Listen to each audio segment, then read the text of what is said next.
Thank you very much. Am I able to be heard okay?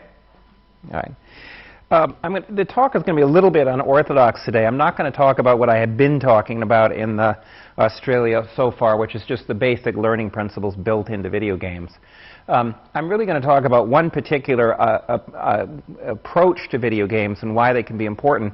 And one of the points I want to make in this talk is that commercial games, the video game industry, has really explored about only 1% of the potential of what games could do and what they could be. And so while today I'm going to talk about commercial games, I'm going to talk about what they do to create powerful learning and powerful opportunities.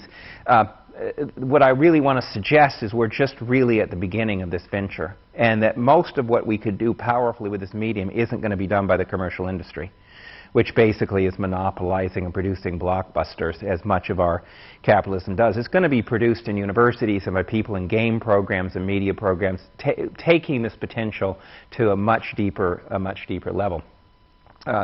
Now, the theme of this is going to be about the fact of the role of production in video games, but I'm not going to talk directly until the very end about kids making their own video games, which of course is a very good idea. I'm going to talk about the fact that even in playing a video game, what makes video games interesting is even playing them is a productive activity. A person has to be a producer in a certain sense, and not just a consumer, and that's what makes the video gaming as a kind of literacy a very interesting thing.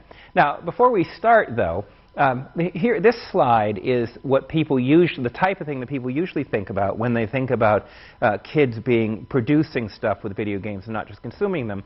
And it is a pretty revolutionary idea if you think about it. This is the PlayStation 2 controller labeled with the keys not to play the game. This is for the game Tony Hawk, which is a skateboarding game. It's not labeled with the keys to play the game. It's labeled with the keys to build the game. Because like so many games today, Tony Hawk comes with the software by which it was made. And a kid can just play the game, or they actually can design the game. They can make their own skate parks, they can make their own skaters, they can make their own skate tricks.